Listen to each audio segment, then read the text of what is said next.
Okay, good evening, everybody. Welcome to the IdeaMakers Challenge. I'm Dr. Allison Murphy. I am an assistant teaching professor here in the College of IST, and it's my honor to actually be the faculty advisor to the 5 teams that you're going to be seeing pitch tonight as part of IdeaMakers. Just a little bit of an overview in case you've never heard of the IdeaMakers Challenge. It is a part of Penn State Startup Week, so it celebrates entrepreneurship and innovation and thinking through early stage business models. The teams that you will hear pitch tonight, they identified a specific problem, and each have a very distinctive problem that you'll see. But what's great is they're also interdisciplinary teams. This means it's 2 to 5 members of their team that come from different majors, right? So they're bringing together their expertise from different areas to help solve that problem. Now, the unique aspect of IdeaMakers Challenge is that IT has to be a core component of the solution itself. And it's not just about the technology, it's also about the business piece as well, right? So they need to think through things like the value of what they're trying to provide, who are the actual customer segments that they're trying to provide that value to, as well as the revenue model, meaning how do they make it a sustainable business so that they can develop a profit. Just so you understand the different process that these individuals went through, as well as whether you're interested in doing it in the future. There were 14 applications that came in, and our panel of reviewers down-selected that to our top 10. Those 10 teams then went through a number of workshops, including one where they met with experts, one where they learned a little bit about digital prototyping, and one where we talked about giving rocket pitches, those short pitches that can be quite hard to give when you have a lot of content you want to get through. After that, they competed in the semi-final challenge, where 2 of our faculty that are leaders in the entrepreneurship space evaluated the 10 different teams, and again, down-selected that to the top 5. And these are the top 5 teams that we'll be presenting tonight. I'd also like to introduce our judges, which is who they will be presenting to. We're very honored to have 2 experts, both in the areas of industry as well as entrepreneurship. Ms. Elizabeth King is currently the managing partner of her consulting firm, Elizabeth M. King Consulting. She is a retired vice president of HR Solutions and Services from Starbucks, and I know the teams are really appreciative that you're here to kind of guide them with your leadership in technology.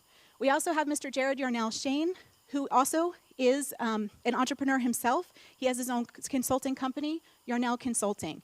He also has started and participated in a number of different entrepreneurial endeavors. He was the former director of the Thought for Food organization, as well as the co-founder for Green Towers LLC.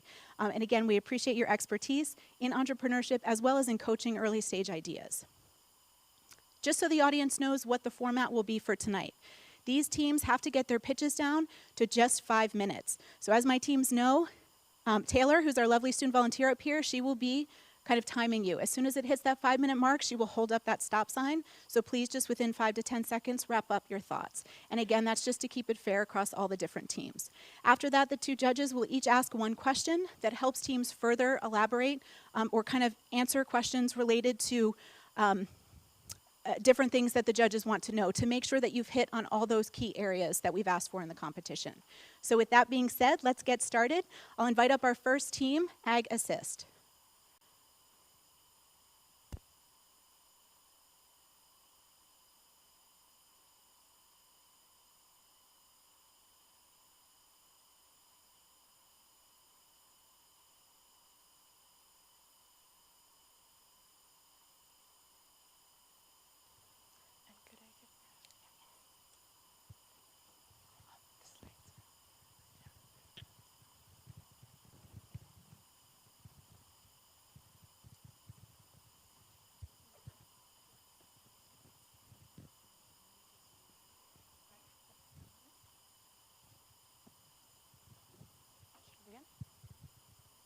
Have you ever thought about the day when food will become a scarce resource?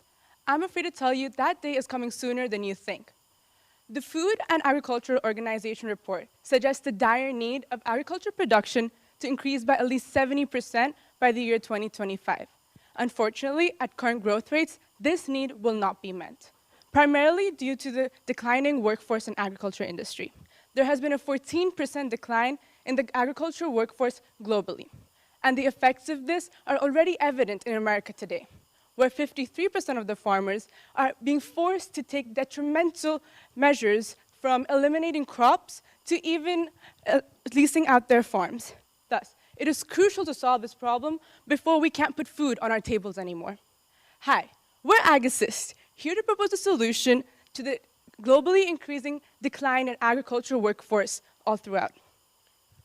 We'd like to introduce you to the Ag Rover. This is a machine that we've designed. It's a 9-foot-tall machine that works very similar to a Roomba, moving around the farm field, servicing crops. Its main functionality is to automate the more labor-intensive sections of the agricultural process. By this, I mean providing fertilizers, water, nitrogen, nutrients, insecticides, and even pesticides to the plants. As you can see in the render, one Ag Rover can house up to 4 dispensing units. These dispensing units work independently, can service up to 8 rows, and work on each crop individually. Another problem that it solves beside labor shortage is that of water and nitrogen runoff. This is extremely important as it's an environmental issue, as well as it can help farmers reduce costs in terms of water and nitrogen. We've made a small-scale model to indicate that the Ag Rover is not only a point of output, but also input. Using the sensors the rover employs to navigate and process its functions, we'll be collecting data on various parameters such as temperature, humidity, soil quality, pH, and various others. And we'll be, for example, using the spectral cameras, we do 3D imaging, which can detect and predict the location of weeds in the plants by an accuracy of up to 98% based on research results. And we'll be putting all of this data through an artificial neural net to create a custom-fit nutrient supply profile for the crops. This will maximize the yield with the most minimal resources used. And we'll also be presenting all of this data, the profile, in a user interface through the app to the farmer, where they can make changes to it if they see fit based on their experience. And at the start of the launch, our primary revenue is going to be from the sales of the rovers themselves. We'll be retailing each unit at $6,700, which includes a 22% profit margin. And we're also offering a leasing model at $230 a month. And we're also partnering with academic institutions to create an expert insight, real-time expert insight into the crop's behavior and fertilization techniques. And this will be a subscription model to the farmers at $9.99 a month. And considering the rover collects the data at a very close proximity, and this runs 24/7, so there's a large data set and there's a market for this. We're planning on selling this data to various research organizations, and we'll be selling this in a model of monthly real-time data streaming service. And we'll also be selling it in individual specific data sets depending on their demand. So for our initial target market, we're targeting farmers in California. That's because California produces the largest amount of crops in America. And also specifically, we're targeting strawberries because they're usually mid to low scale farms where we can easily provide them with low cost, maximize their yield, and make sure that their crops are doing all right. And then as we reach a critical amount of devices, we can then move on to selling data from those farms to research institutions because we have real-time data that is large and very accurate. And then we look at our competitors because we have two markets. The first is the Ag Rover market, where we are competing with traditional tractors and also precision agriculture. However, we're both accurate and at the same time technology intensive and affordable in this section. And then in the data selling space, we also have high accuracy, and at the same time, it's cost affordable, which makes us also very competitive in this space. So this is our tentative long-term plan of action. We, AgAssist, will be enhancing the agricultural workforce, paving the way to a more sustainable future, and providing a future where food scarcity is no longer a problem. Thank you.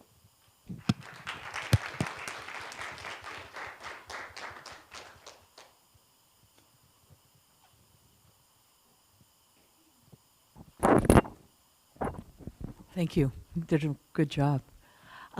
You're talking about a market that has approximately, I think you said 100 to 400 acres. How many pieces of equipment would a farm those sizes need? Each equipment can actually cater in one 24-hour period. It can cater to around 120 acres. And during fertilizer, so for a mid to low scale farm, something between 100 to 400 acres, 2 of these can completely cover it. And they can also do fertilization much frequent if you have more devices on field. So just on that then, how does whatever's in this machine that's delivering fertilizer, how does it get replenished? It's much like a Roomba. There's a docking station where it can automatically navigate, go charge itself, replenish the fluids, and replenish the fertilizers and everything it sees fit, and then it's going to go on doing its function. And to add to that, as you can see, we've got 4 individual tanks, and each of them have individual injectors. So it just goes to every specific crops and gives the required nutrients. Just ask one follow-up. So if I purchased 2 pieces of equipment, I think that's about $13,000. Do you have an idea what the profit is from a farm that size? So the functions, the thing, it's more about replacing existing equipment. For example, the tractors they use periodically to supply with the insecticides or fertilizers. Depending on the farm size, they usually lease it or buy it right now. And any farmer, basic tractor, it costs around a used tractor. That's the cheapest you can probably get. It costs around $20,000 to $30,000. And the really high technology ones, which have sensors and process all its functions, go up to hundreds of thousands of dollars. So it's basically replacing this equipment and doing its functions instead. Yeah, to add to what Likit said, the main functionality is it provides cost savings. In the main function, one of the main functions it does is it deweeds the plants. Now, what it does is, as it's going over the crops, it can detect which ones are weed and which ones aren't, and spray the herbicide right there. And this actually saves the farmer a lot in terms of how much they buy in terms of herbicide and insecticides, because what farmers normally do is they spray it across the entire field, whereas this machine can reduce the cost by around 90%, as they'll be using way less of the herbicide. And it is equally similar with the nutrients provided, where there'll be specified nutrients which would be put. They would be using less nutrients since they're getting accurate data of how much exactly is required. Great presentation. I have 2 questions. First one is, how often does a farmer have to spray their fields? So depending on the fertilizers, it's usually, most farmers, they have 2 types of techniques. It's either once or twice in the entire growth period. If it rains and there's a runoff of the nutrients and if there's a scarcity, they have to do it again. But for this, for our technology, it's mostly about doing the same process of fertilizing once, but if there's a certain spot runoff, or like if we use spectral cameras, using the spectral cameras on the leaves itself, you can accurately detect how much nitrogen uptake is going through the plants. So using this, if it detects that there is certain plant has a very scarcity of certain fertilizer, it's going to on the spot deliver to that. And to add to what Likit said, there are like stories of farmers who just apply their fertilizers once a year, and they could have runoff, and that's a lot of money gone, and they can't find the money to do that again. So with ours, you know that you're applying small time, and then you can apply again later, and it's just, you know that even if runoff happens, you still have the money to apply it again and not lose all your assets at once. One more point to add to that is that it's collecting data not only for us to sell it to other research institutes, but also it creates a crop profile for the farmer. So during the entire period until harvest, it updates the farmers about the crop health. Great. And you have a great price point, $6,700. How do you keep it so low? Can you describe the whole product? The thing is, we're mostly using low pricing sensors, and the sensors are all equipped on the tank itself. So instead of using many motors to basically control the more sensors, the tires themselves automatically navigate directly at a specific distance from the plants. So, and most of the structure is aluminum construction, which is relatively cheap. The fabrication doesn't cost quite as much. And we came up with that exact price by getting quotations based on the metal fabrication structures and the basic motors and tanks. 30 seconds. So just tell us a little bit more about maintenance. So the thing is, this is very technology intensive. It can detect if the sensors are not receiving the data or anything. If there is something problematic with it. If we have a certain warranty kind of structure, if you buy the machine at $6,700, or if you have a leasing model, we'll be receiving the updates as to if some sensors are not working, so we can directly go and just change the panel. They're all modular, so we can it's just swapping it out. So it has like a phone home. Yes, yeah, but for ours, it's a little smarter than that. Even before the farmer realizes that there's a problem, we'll get the update immediately, and we'll directly contact them and address that. And we actually also talked to Francesco Di Gaia. He's a Penn State professor in irrigation. We discussed about everything, and we realized that nitrogen is actually a bigger problem than most people realize. The nitrogen is the most vital thing, and detecting especially which plants have nitrogen is a big problem. So I think our time's up. Thank you, guys. Thank you. Thank you, Team One.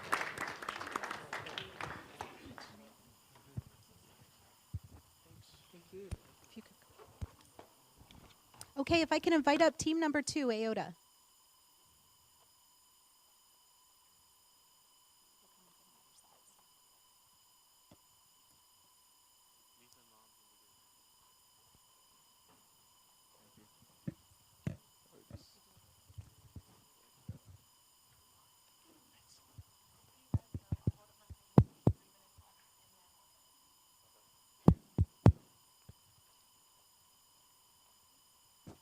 Hi, I'm Nitya and we're Team IOTA. Today I'll be presenting IOTA, AI On-Demand Advisor, a higher education cloud solution. Through our customer discovery, we had the opportunity to interview over 20 advisors across the university and speak to over 90 students to conduct student interviews. And we realized that academic advising process at Penn State faces a certain congestion to it. We further narrowed down the problems to problems faced by advisors and students. In fact, the current advisor-student ratio at Penn State is 1 advisor for every 300 students, which is a huge number. This creates a backlog of students for advisors, and the use of repetitive questions adds to it. On the other hand, students have time constraints and can't wait for 2 to 3 weeks to meet with their advisors and have an expectation of quicker answers. At the end, we realized that these aren't two distinct problem sets, but they do share a cause and effect relationship, where the time constraint is created by the backlog and the expectation of quicker answers can be resolved by automating a lot of these repetitive questions. So our solution to this is IOTA, an AI on-demand 24/7 advisory chatbot that's personalized to the student and travels with the student throughout their Penn State journey, and also offers advisors a handoff plan and a pre-screening report. Here's a quick prototype of how IOTA would converse with a student. This exact conversation is taken from a personal anecdote of myself from last semester, where I realized I was only 6 credits away from getting a math minor using IOTA. Had I had the resources, I could have graduated this semester with an extra minor and also used my advisor's time much more efficiently. So last year, advisors at World Campus collectively spent over 500 hours sending one specific link to re-enrolling students. In total, this cost Penn State $13,500. Let me reiterate, this was for one specific link. As IOTA begins to further explore other use cases, there's potentially a lot more money to be saved and value to be added. So you might ask yourself, how does all of this work? At the first level, we have the student experience, and this is arguably the most important experience for the advisor, or for IOTA. This is where the student and IOTA will directly interact with one another, and this is made possible through Google's dialog flow, which incorporates natural language processing techniques to further understand a student's semantic questions. The next is the data analysis. All the conversation data will be stored in Google's Firebase database, and from here we will be able to apply further machine learning methods such as sentiment analysis and topic modeling. And finally is the feedback. After the data analysis, we can generate reports on an individual level for the student or on a demographic level for the university and for the advisors. So currently, IOTA is internally testing up to 10 degree audits to fix any bugs or problems that IOTA might be facing. In the near future, we're going to implement this for a live test so a student can control the experience, on a whole. And at the beginning of Startup Week, we actually ran a smoke screen and I've already collected 50 students interested in testing IOTA. So this brings us down to the focal point of any business or entrepreneurial venture, revenue streams. Our first revenue stream would be to take the role of a data collection company and to sell conversational and academic demographic data to higher education institutions and also to companies that are seeking to purchase educational data. Our second revenue stream will be to work alongside higher education institutions and to implement IOTA into their IT systems. And our third final revenue stream will be to integrate IOTA into the G Suite platform. As we've been receiving funding from them for the past 6 months, it shows that they are also interested in penetrating the educational market. With regards to our revenue model, our plan is to consult for higher education institutions and to charge them a one-time implementation fee, which would be for integrating the system into their IT systems. We'll also be charging them a subscription fee, which would be annually decided, which would also be calculated based off of the student population to institution ratio. We've done extensive research to find out that our competitors are mainly LivePerson and Quantify. LivePerson is a company that's been publicly traded and they've been in the industry, in the chatbot industry for the past 20 years. And Quantify is also another company that's seeking to penetrate the learning analytics platform. Our research also shows that LivePerson has academic chatbots which answer generic questions that could be found on an FAQ. Where we stand out is that IOTA will provide personalized answers to students and also be separate from its competitors. As a team, we believe that IOTA will shape the Penn State student experience and also enhance the advisor-to-student relationship in this university. Thank you.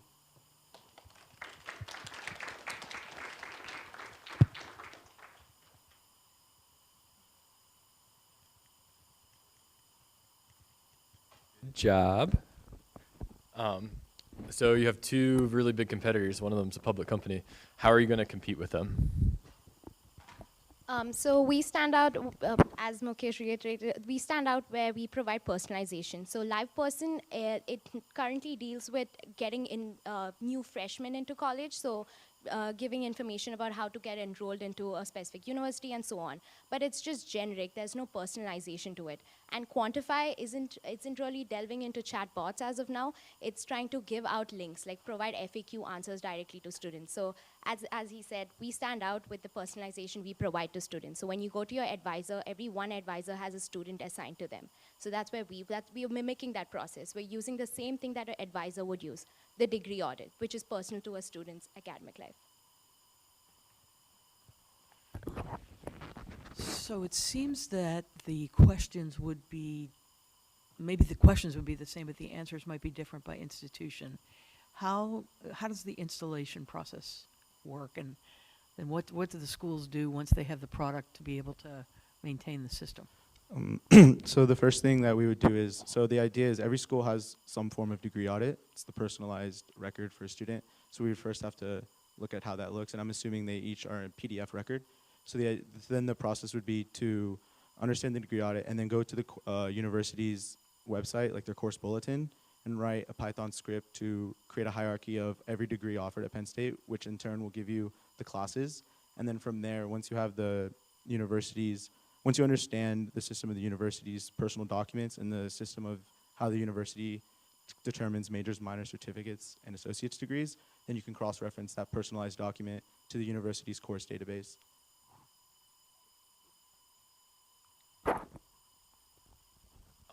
I think you mentioned that for one of these questions it costs $13,000 to Penn State. That seems like a lot of money, but it's really not that much money. So yeah, how else, like what other value can you provide? What other value can we provide? We are not just focused on FAQs. As I mentioned, we also delve into major minors. So we've scraped over 5,000 pages worth of major minors and certificates. So in reality, without our tool, you would sit with your advisor for 30 minutes and discuss on just going through these pages into understanding what major, what minor, or what certificate you can look into. Where we are providing value is we're giving you that answer under a second by telling you these are like the top 5 minors you can take based on your interests and your academic and the classes you've already taken. You can use those 30 minutes to understand which minor out of those top 5 minors you can use and which fits into your academic life and your interests and so on. To add to that point, it also saves time on the advisor's end to be able to focus more on these important questions and to help students actually achieve like their career goals rather than wasting time on discussing potential minors as well. So you obviously have done a lot of research at Penn State. How would the students become aware that this thing existed? So I think the first goal would be if we were to go back to our revenue streams, and so there's the two kind of revenue streams we're focusing on is to either use Google as kind of a foot in the door, because we are talking to people who are doing cloud solutions for academic institutions, or another one would be to work alongside the university. And to answer your question about how do we kind of market ourselves to other universities, it would mostly be kind of an on the ground campaign of. Okay, hold on. Not this. No, I'm just trying to understand how the students at Penn State would know this option existed versus visiting their advisor. So we had a table booth at Startup Week, and we was talking to students about providing value. Something that caught their interest was we spoke to them. We told them that you can understand what minor you can take based on your credits immediately. So if we could advertise that within Penn State itself, that can get us our initial customers. We already have 50 students lined up for our smoke screen to test their transcripts with us. So advertising it using that one pain point that students have, which is like understanding what minors they can take, that's one way to get into the market. To add to that point as well, we will be setting up tables at each college so that we'll be able to reach all the students at Penn State with all majors and all minors, so they'll be aware of this product and they can also use this to help their student-advisor relationship. Great, thank you. Thank you.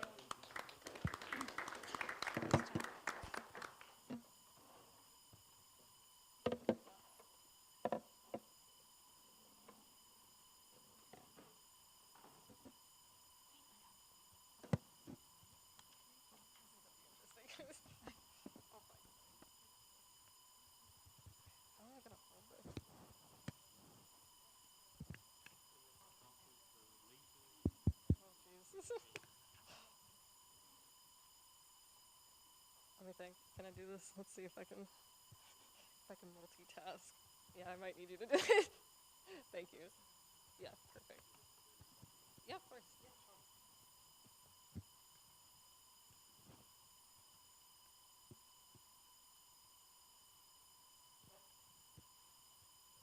I'm good to go. Cool. So if I were to begin this presentation using words like cervix, vagina, scrotum, or labia, would that make anyone in this room a little uncomfortable? Yeah. Maybe that is because the context or maybe even lack thereof that you learned about these terms. My name is Maddie Katz. And I'm Tara. And we're going to get right into the problem today. The issue at hand is that 26 states do not require sexual education. Of the 24 that do, only 13 of them require for it to be medically accurate. Sexual education in America is often viewed as a joke. It lacks consistency, effectiveness, and thoroughness. Because of this, kids and teens are turning to sources like their friends or the internet, where they're being provided with wrong and maybe even harmful information. Fact of the matter is that Americans today do not know enough about their bodies or others. Take, for example, labiaplasties, which reduces the size of the labia. There's been an uptick in the number of young women getting these procedures to alter the look of their genitalia to look more Barbie doll-like or more like how they think a vagina should look like. It takes all of about 2 seconds to explain to them that vaginas come in all shapes and sizes and there is no one true normal. That information alone would increase confidence, decrease embarrassment, and potentially save these women from doing an invasive and expensive procedure that is altogether unnecessary. Our target audience for selling our product is two-pronged. Our main target is school districts, as we would like to help ensure that information they're teaching is accurate and medically supported. We would also provide them with an easy way to present this information. Currently, less than half of high schools in the United States teach all 19 CDC recommended topics in terms of sexual education. It is less likely, additionally, we would like to sell this to individuals as it is very likely that conservative districts may not be interested in purchasing our product. Regardless of that fact, we want anyone who's interested in our product to be able to access it. This could be parents who may need an additional resource when it comes to the talk, or maybe young adults who want to take on their own education, similar to on the news nowadays where you're seeing children take vaccinations into their own hands. So how big is this market exactly? According to the government, 95% of educational buildings have computers or technology. And that survey was done in 2012, which means the prevalence of technology has only grown since then, especially with the increased use of tablets and mobile devices. So all of those schools are potential customers, and that comes to about 60,000 schools between the public and private institutions. To look at the individual segment, in 2015, 94% of children had computers at home. Of those children, 1 in 5 looked up information on sexual health or relationships. That means that there are about 5 million adolescents on the internet actively seeking this information. Furthermore, last year there were 5,000 Google searches by parents on how to give their kids the talk. Therefore, there are plenty of people looking for these resources already. That's not including the millions more who may be seeking out this information if they knew that a reputable resource existed. Our proposed solution is fairly simple. We want to create a module-based education platform filled with medically accurate and professionally recommended information. Enter the BASE program, or Beyond Average Sexual Education. This system is mainly based off of Google Academy. The user simply logs in and is able to gain all of the information at their fingertips. The user-friendly flow allows for students to scroll through the content to go through their progress on their own and access any sort of assessments or activities. Creating a digital system would allow for an easily accessible and interactive way to learn sex ed. Due to the digital era that we live in, kids are exposed to technology at a very young age. As such, a digital learning platform is a space that they'd likely feel comfortable in and perhaps even excited to learn through. It also allows for children to navigate a potentially embarrassing subject in a private space and at their own pace. Lastly, doing this digitally would allow for an easy updates to ensure the accuracy of our information and for easy distribution through a login system. This login system is ultimately how we would sustain our business, so the individual customers would purchase their login through a small one-time fee, whereas schools or organizations could purchase their access in bulk at a discounted rate. That final price would be determined by the size of their institution.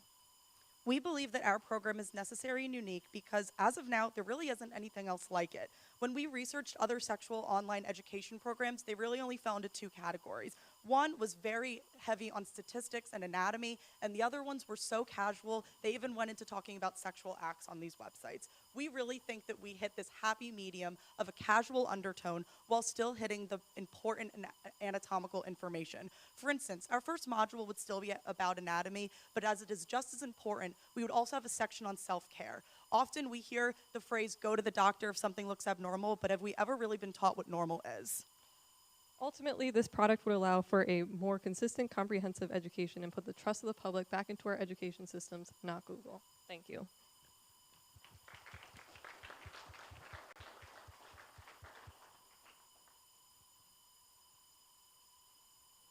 Thank you. What was the sort of the impetus of this idea? Like, do you just mean like what? What sparked it? Yeah, of all the topics you could have picked, I why know. this? So I'm okay. A Well, bunch of different things. Yeah, so I actually was watching the new Netflix show, Sexual Education, or Sex Education, sorry. And it was about in January where I like turned to my roommate who was sitting next to me and I said, oh, like, you know, like I just realized like I really didn't have a good sexual education. And she kind of was like, me neither. Like I didn't learn what I really needed to learn. I was like, I'm 22 and I still have to look things up on the internet. And one of my other friends, when I started talking about this, he said, yeah, I used the Cha-Cha service, the texting service where you can like text questions and it'll give you answers. He used that to answer his questions. And after that, we saw that the IdeaMakers competition was a thing. So this is all just idea-based. We are currently still in the idea phase. And I reached out to Maddie. And then I'm a biobehavioral health major, so I've taken courses on sexual education, and I'm going to be going into the education field in general. So teaching sex ed is something that I'm very interested in. These stats are scary in and of itself, and it's something that we'd like to change. Yeah. So I wish my parents had bought the $20 subscription. Exactly. Yeah. Which just seems like a really nice price point to not scary and all that. Mm-hmm. How much work though to create the modules? How do you That's a see great that? question. Honestly, because we haven't been able to do a lot of the like research and all that goes into it, it's hard to say. However, it would be mostly just reaching out to doctors to figure out what kind of information we should be having on this kind of platform. The whole like, as far as how much it would cost us, it would mostly come down to, because we probably have to hire some like coding people, we'd have to hire some graphic designers. That stuff would cost money. I don't have a price point for that at the moment. However, we think that as far as the work effort, it shouldn't be like overly complicated. Additionally, all of this information is already out there. It's really just in a bunch of different pockets of different websites, resources, universities, the CDC. It's really just taking all of it and creating one system that is user-friendly that students can use. I learned so much in the last like 2 weeks. I have. Yeah, great job. Thanks. Are there any, so you said there's no direct competitors in schools. Are there other examples of schools buying like a software module to teach something maybe different? Yeah, I think that there are like some really cool, I've just have been doing a lot of online classes through Penn State, so I'm sure that there has to be other ones for high schools. I know that my high school in particular has been doing, we're an inner city school, and so they have gotten a lot of really great like grants and stuff, so that we are currently giving out, because my brother is still in high school, he's been like given an iPad that is like under his name, so like he uses this iPad to do his homework and all. So I'm sure that like, I don't know if they're currently using programs, but I feel like it's so easy to just implement them now that there is so like, usual for them to give out computers, to give out tablets, whatever it is, because it's so common nowadays to have technology in school systems. Yeah, makes a ton of sense. So one of the questions I have is there's a lot of untrust in facts and news now. How are you going to maintain that trust in your product? Absolutely. So I think presenting this information to schools when trying to convince them to purchase our product, it'll be very pertinent to also couple that with the loads of empirical data out there about if you are teaching medically accurate sexual education, the statistics in terms of teenage pregnancy, STDs, the whole 9 yards go down. Really, that is the best option compared to abstinence-based programs. So I believe just showing them that data from trusted organizations such as the CDC, the World Health Organization, those big organizations that we do put our trust in, will be very helpful. It would also be helpful to just research through a variety of different sources as opposed to just taking information from like Planned Parenthood, which people might be like, oh, it's Planned Parenthood, you know? So it's just a matter of gathering information from a variety of sources that might add to the relevance and the factual basis of it. Knowing that you're starting this idea, have you thought about extensions of this idea with other sex-related topics? Like I read an article today about sextortion, which is getting kids to videotape themselves. Oh et yeah, cetera. absolutely. So I'm wondering if you thought about like how to make it more than a one-trick pony. Yeah, Absolutely. absolutely. So the fact is, since it is module based, it's so easy to add new modules and say like, oh, like there should definitely be a whole unit on relationships and like saying like yes or saying learning how to say no. And sexuality is Sexuality is also a really great unit to have. They're actually one of the LGBTQA populations are more likely to be looking for this information. So also, sorry, stop. I'll stop. Should we keep going? Okay, awesome. Sorry, but I lost my train of thought now. I think I've fallen. Okay, Yeah, sorry. thank you. Well done. Absolutely.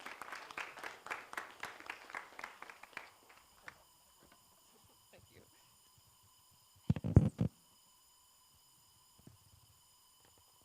Okay, if I can invite up the next team, Chirp Alert. I will also just mention for my IST 110 students in the room, Tara was my previous IST 110 student, so this could be you up here on the stage just next year if you're interested.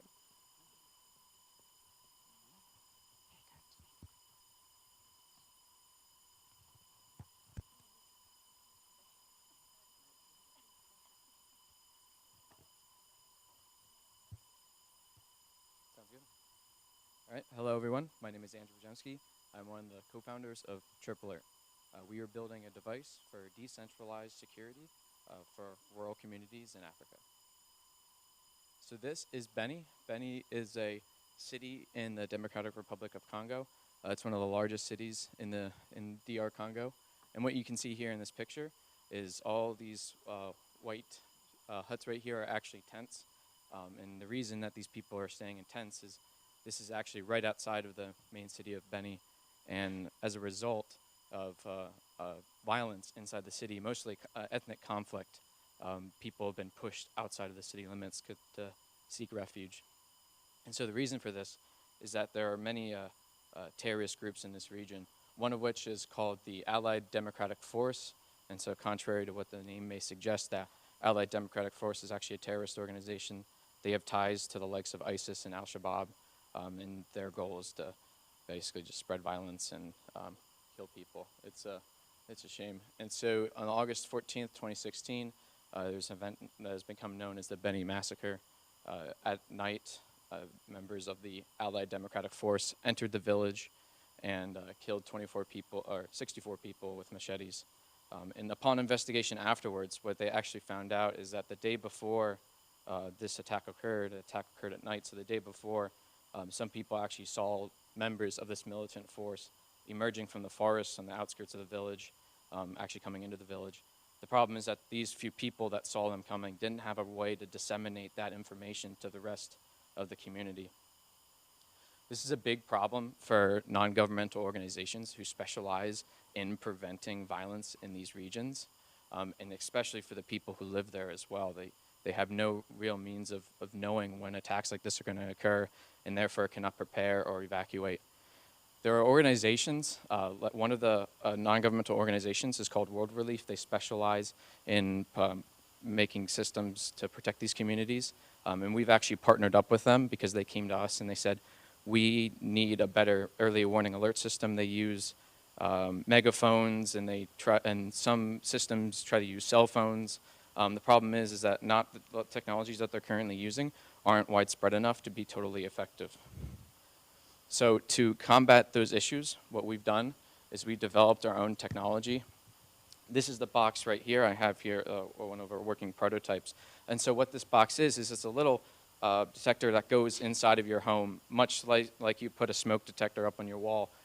And what it does is it connects to everyone else who has one of these devices. So the idea is that everyone in their house has one of these devices, and they all connect to each other via a mesh networking system, and they're additionally connected to the internet. So it's really incorporating the Internet of Things into creating a security device for people in these communities. So this is how it works. If there is someone who sees a threat or detects that there might be a threat, like those people who saw the militants emerging from the forest, what they do is they press the button on one of these devices in their home. And when they do that, that alert propagates throughout the network to everyone else that has one of these devices. So since all these devices are connected, no matter who hits one of the buttons, it'll propagate throughout the entire village, alerting everyone else about that there might be a threat occurring, to allow people to become more aware of a potential threat and prepare themselves. And so additionally to preparing the people there and alerting them of what is going on, at the same time, data is being streamed back over cell networks to the sponsoring organization. And so this provides meaningful data on this system to non-governmental organizations, data that they have not had access to before.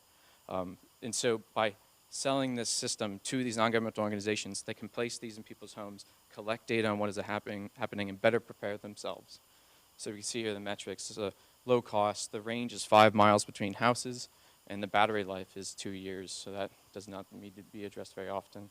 So we're currently developing this prototype. We will be taking it to Kenya in May to test out with people there and kind of test out how this mesh networking system will interact with the people there and better integrate a solution for them. We are Triple Alert. We are building an Internet of Things technology for alerting rural communities of threats. Thank you.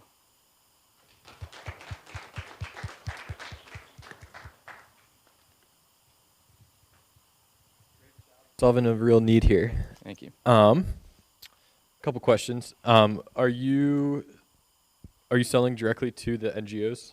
Yes. So the idea right now is to sell right to the NGOs, and in return we're providing them with the data back as well of what's occurring in those communities. Okay.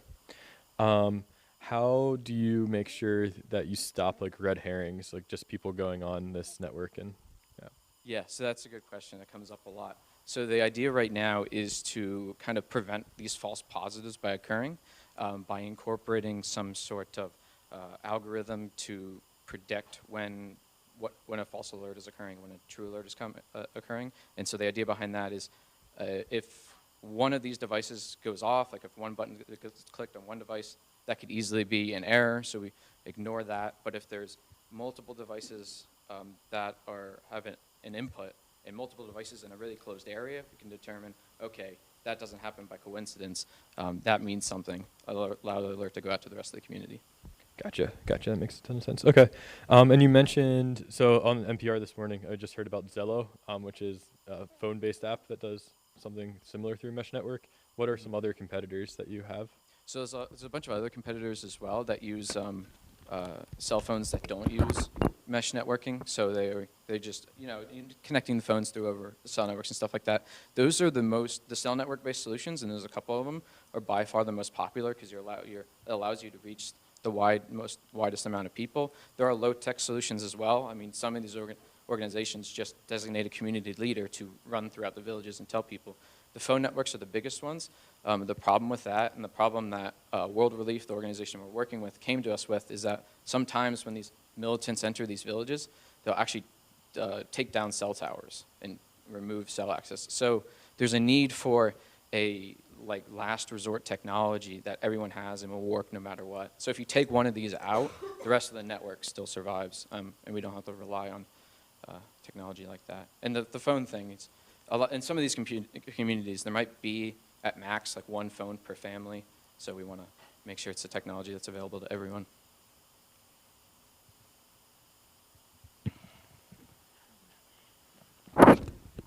Actually, your presentation is really clear. I'm not sure that I have a great question, except how did this World Relief? partner, World Relief, how Yes. do they find out about you? So we have kind of born out of the Humanitarian Engineering and Social Entrepreneurship program here. Jared knows all about that, but we've done a lot of different projects in the past. The program's done a lot of projects in the past. So the HESI program is pretty well known for doing stuff like this. So our director of the program, John Gershenson, actually had some connections to people there, and then they came to the program, to the HESI program with this problem, and then we said, let's make a solution. I have just some questions on the business revenue side of things. So how many communities do you think this would be appropriate for? And yeah. Yeah, so it would work in a lot of different areas in Africa. We looked at the DR Congo, we looked at South Sudan, even other communities too in like South Africa and stuff where you see really, really high density housing in really low income areas or areas where crime is unfortunately pretty prevalent and can work from areas like those. The units sold is in the hundreds of thousands potentially for these communities. There's a lot of areas of the low enough income that they need something like this. And how much does it cost to make a unit? So it would cost us between $10 and $15 to make it. That's anticipated volume costs. So would you run it? So would you run it like a nonprofit? Is that the idea? Yeah, the idea is to run it as a nonprofit. All right, excellent, great. Thank you.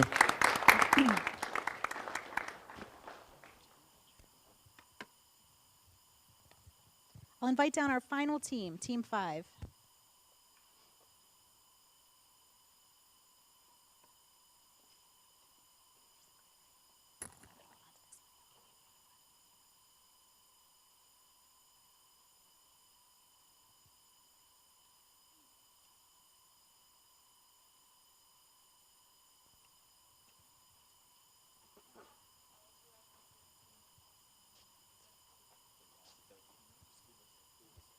Take your time. Yeah, absolutely.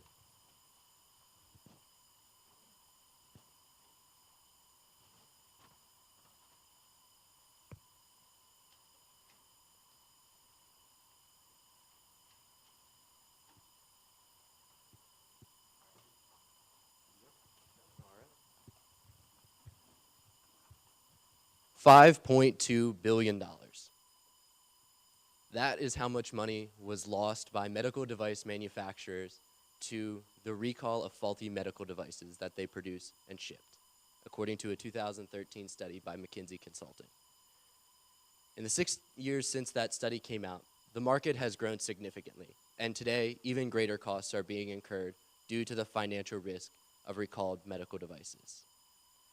Tonight, we present to you Maverick Supply Chain Management System, or SCMS, which is a software solution to help mitigate the risk of recalling medical devices to these medical device manufacturers by tracking medical devices throughout the entire supply chain through each entity that they go to. So, good evening. My name is Joel Seidel. And my name is Devanshi Agnahatri. So let's start off with a few statistics. Over the past 10 years, on average, there have been about 2,500 medical device recalls per year, with each recall event affecting thousands of devices. So in each recall event, every device has to be located on an entity's local data records and then be removed from distribution. With the current existing infrastructure, this process is both very tedious and prone to error and negligence.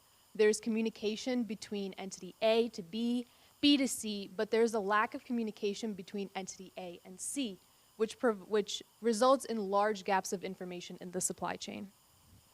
Now, as you can imagine in practice, when we are dealing with a real medical supply chain, we're not working with entities A, B, and C. We're working with entities A to L or A to Z. Some medical devices can go 5, 10, 30 different locations before it finally reaches its end user. So in practice, we can see it's even more difficult to find these potentially recalled items. So the FDA took the first step.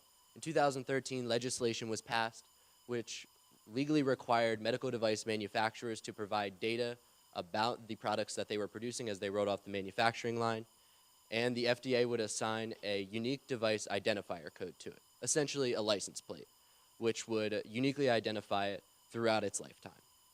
But that's not enough. Collecting this data and having it available on the public domain as it is right now by the FDA is simply not solving this problem. It's a step in the right direction. But until there is a system that comprehensively tracks these devices all the way through the supply chain, there will be a continued loss of money, of financial loss for these companies as they have these recalls, but also for the end user, there will be the endangerment of human life. So Maverick Supply Chain Management System is a software solution to fix this problem.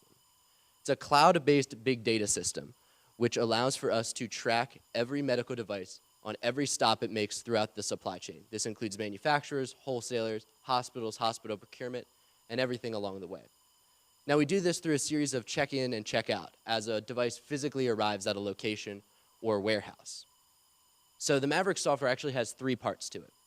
There's the web interface, which is the portal that we have constructed to allow our customers to be able to view their devices as well as the devices of the suppliers they're working with, as well as seeing the chain of custody that these devices have traveled through to get there. And they're also able to see the data that the FDA has on file on that specific device to ensure the data integrity there. The second part is our cloud-based API. When we first started Maverick, about a few months ago, we used to have a tiny server. It had 256 megabytes of RAM, so it was incredibly powerful and expensive, as you can imagine. I used to have 512, but I dropped it and broke one of the cards. But now we have graduated to using Amazon Web Services to host this. We're using a Java-based API all over the secure sockets layer to be able to pass information between our web service as well as systems that are already integrated in our entities into our data API and be able to interact with the third part of Maverick, which is our structured data system, which we only limit access to through our API so that we can ensure data security as well as data integrity. So one of the key aspects that sets Maverick apart is that it's able to provide these benefits without having to replace the existing structures that are in place with our customers. Instead, it runs alongside their systems, reducing implementation costs and allowing our customers to retain autonomy over their system. So I actually have on the board here a working model of what Maverick would look like. This is a listing of some of the item details. We pretended to be a company called Spine Frontier, which is an orthopedic device manufacturer. So this is taken right off of our live test version. We're to the point of development where we are able to have a working model. So we've actually been selected for the Summer Founders Program this summer. So we are going to finish this product by the end of the summer and then work towards selling directly to manufacturers to have this, to have the revenue stream through that, as well as partnering with wholesalers to be able to use their pull in the supply chain to work this solution down and be able to have it in as many entities as possible, which makes it especially beneficial.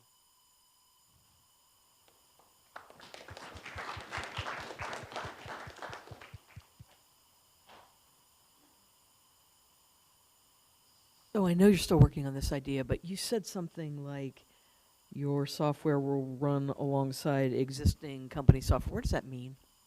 So it actually runs on top, and this is one of the things that, as was said, sets us apart from our competitors. Now, if you were to be looking for a service such as this, you could call up a data company, such as SPS Commerce, I know is one that does this kind of service, and they'll say, absolutely, we can work with your supply chain. Here's what you have to do. You have to give us $200,000, or if not more for even larger companies, and we're going to remove the data system, the inventory management you already have in place. We're going to remove any of the computer processes that we're already using. We're going to replace it with our own, and then we can provide you with this service.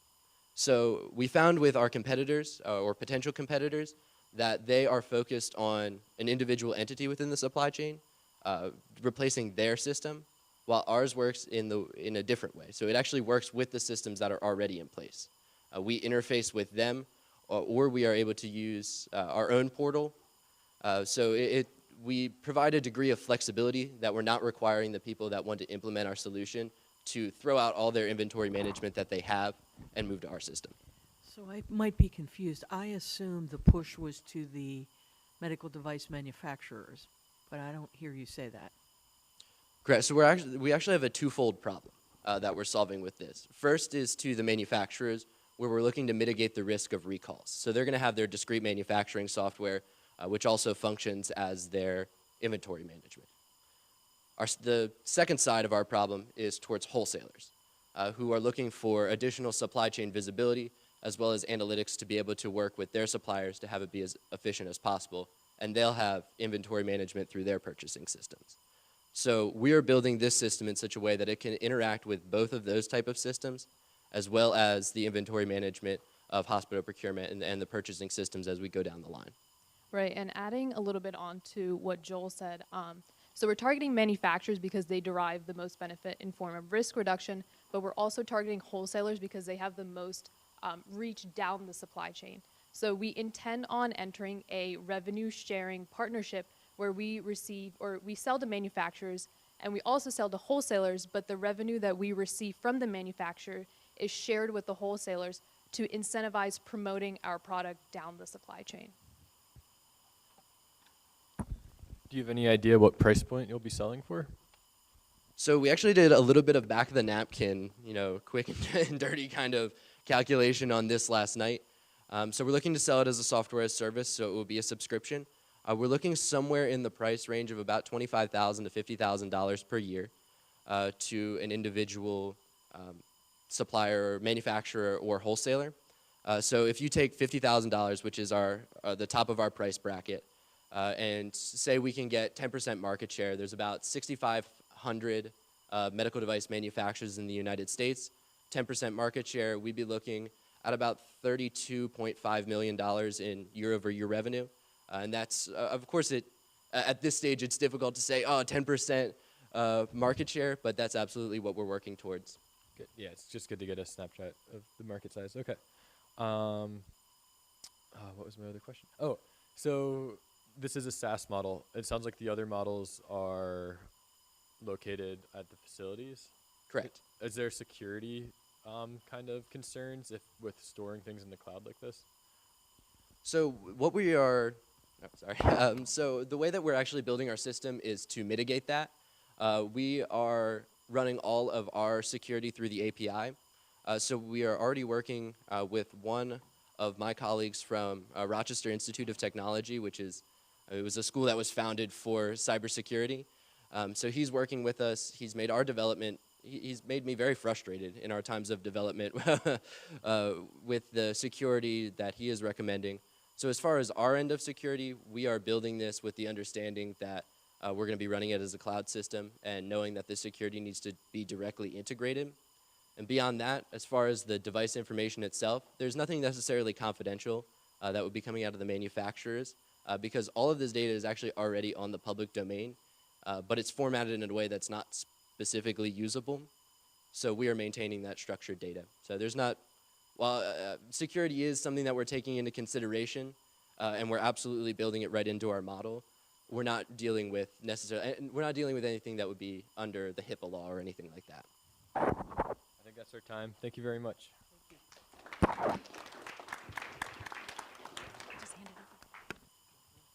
So congratulations to the teams. You guys can kind of take a sigh of relief. The hard part is over. At this point, I'm going to invite up last year's winners to be our keynote speaker while I take our judges out to talk about who the winners will be. So if I can invite up Chevy, Steve, and Matt to the front, please. So these are our keynote speakers. As mentioned, they won last year's competition. They are Team Moicor. They used to be HemoGo. They've recently rebranded. And they're going to talk to you kind of about their journey. And I think what's great about this, and a lot of students enjoy, they are students. They're graduating this semester, and they've accomplished all of this as being students, right? And you'll hear kind of their post-IdeaMakers journey, including winning even more prestigious competitions, as well as starting their actual business. So as I take the judges out, please enjoy your time with Chevy, Matt, and Steve. Cool. So yeah, I'm Chevy. I'm Matt. And I'm Steve. Yeah, so we entered the competition like a year ago with an idea of doing complete blood counts, which is like a red blood cell, white blood cell, and platelet count on humans. But actually, within the last few months, we've totally switched our idea and are actually like servicing animal clinics now. That's because like little regulation and it's very easy to get into the market. But immediately after we left the competition, we got to fly out to New Orleans for the GrowCo conference, and that was huge because we got to network with a lot of people, like people ranging from Damon John, who's on Shark Tank, to other angel investors, and we've maintained contact with them. And recently, we've already progressed our business. We're actually raising a $500,000 to $1 million seed round, and Matt will discuss that.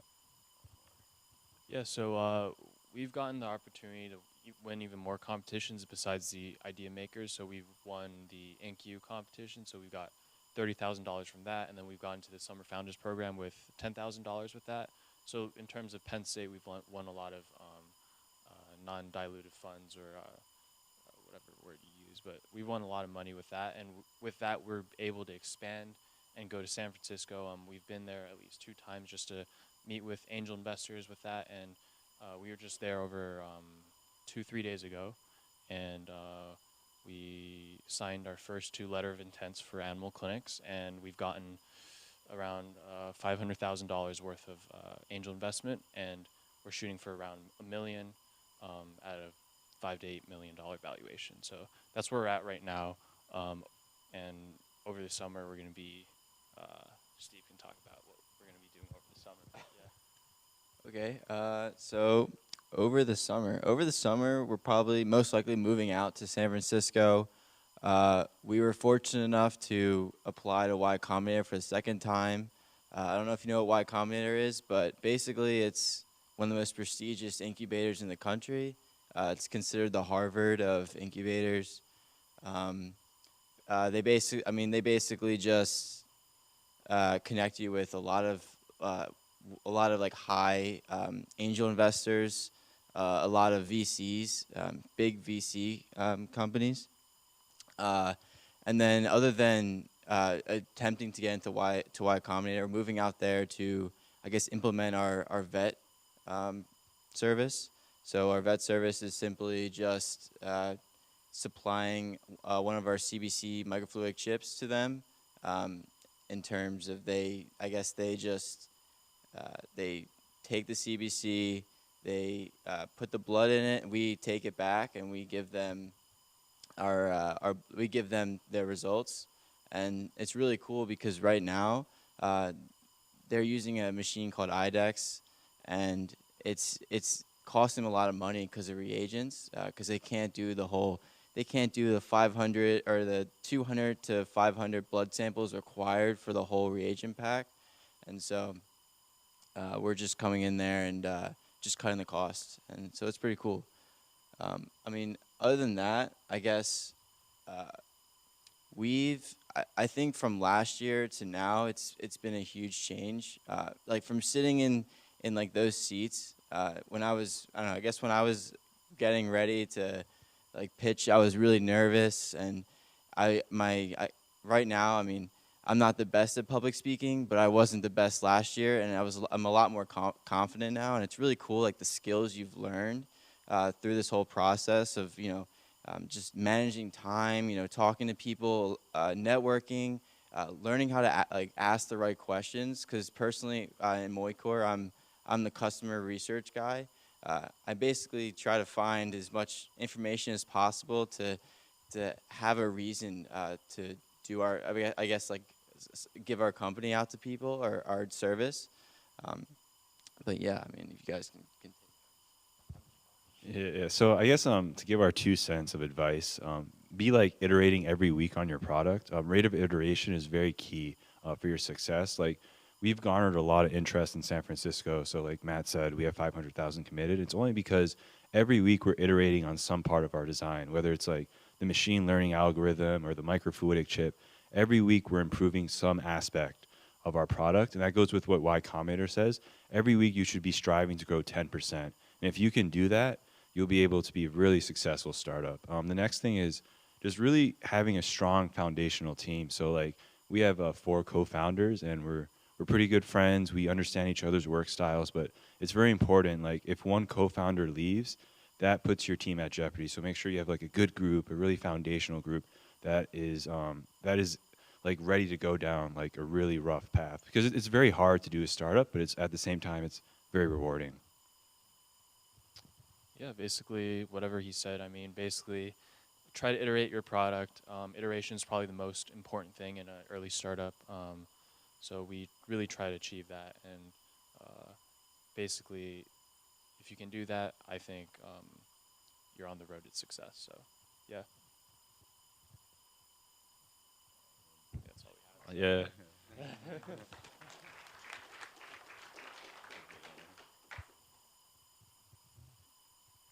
We're gonna wait for the judges to finish the deliberating. So sit tight.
Okay, we have some decisions here, but before we start, thank you, first of all, to Chevy, Matt, and Steve for talking to the audience. I am going to let the judges just address the teams and talk to you a little bit about their impressions of your presentations.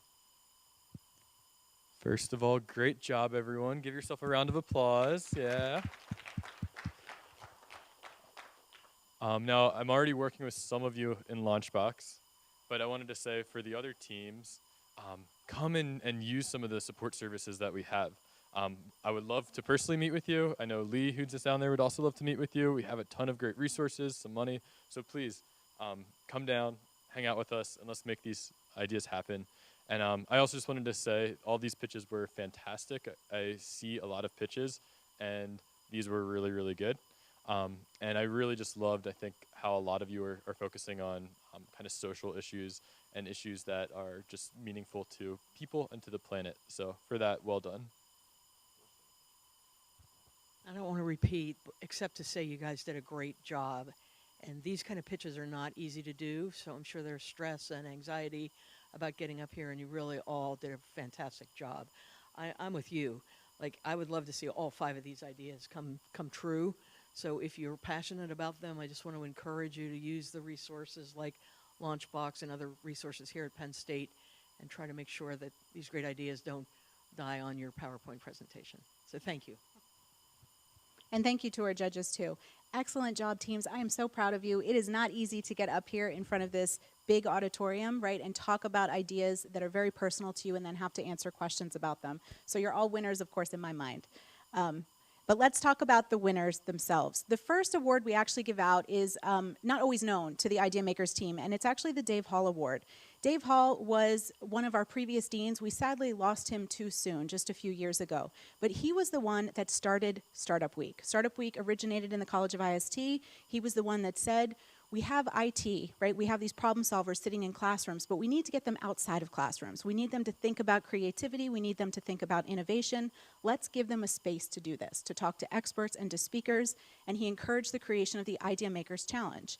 So he is the one that says, let's reach outside of IST. Let's go into the other colleges, find experts there, have students work together, address real problems, and come up and pitch it, even though it's scary to do that and sometimes your ideas fail, right, or they go in different directions, but let's get them that type of experience. And so the IST Advisory Board instilled an award in his honor to, as you can see here, celebrate teams that exemplify collaboration and innovation across disciplinary areas. So it's my honor as the faculty advisor to get to pick this team every year. And there's a team that stood out to me. It's a team that, although they are kind of central in their different disciplinary areas, they bring different areas of expertise. They also showed up to every single event. Were incredibly passionate, and what was excellent was they took feedback from every expert they talked to, from every piece of advice they gave, and they integrated it into their presentation. And from the Q&A session, you can also see that every single member of their team was passionately and energetically involved in their pitch and in this process. So when I announce awards, if I could just ask you guys to stand up and we'll acknowledge you, and then afterwards we'll come down front and take some pictures with our marketing team. But the winner this year of the Dave Hall Award, I'm happy to say, is team number 1, Ag Assist. So if you could please stand. And again, thank you for your engagement, your passion, and truly your learning mentality. It's something that stood out to a lot of the individuals that you worked with. So now I'd like to talk about our 3rd place winner. When we were talking with the judges, it was a difficult decision. As mentioned, all of you are addressing really important problems in lots of different places, right? But we kind of narrowed down who gave the best pitch in this 5 minutes. And again, we talked about this. You can do a ton of stuff outside of a pitch, but what matters in a pitch is how you present that information to the judges. So team number 3, I'm happy to announce, is Ag Assist. Congratulations. Now, our 2nd place team is Chirp Alert. Congratulations. And our 1st place team is BASE, Sex Education. Congratulations. So just so everybody knows, there are, of course, prizes involved in this, as well as just knowing that you did an excellent job in this competition. Our 3rd place recipients received $75 gift cards from Amazon for each person on your team to spend on something to help advance your idea or just something fun. Our 1st place and our 2nd place teams, we actually like to give experiential awards to give you some sort of experience to better network and to learn more about entrepreneurship and tech innovation. So we are sending 1st and 2nd place teams to New York City to Wall Street Journal's Future of Everything Festival in May of this year. So congratulations to the teams again. And I do want to say thank you to so many people. This event could not be possible without all of these people, plus additional people. Thank you to the speakers, to our judges, to our teams, to all of our student volunteers who help run this event. We just really appreciate it, and it could not happen without you. With that being said, I hope some of you in the audience join our competition next year and think about some of the ideas that could help advance technology. Thank you guys. Have a great night.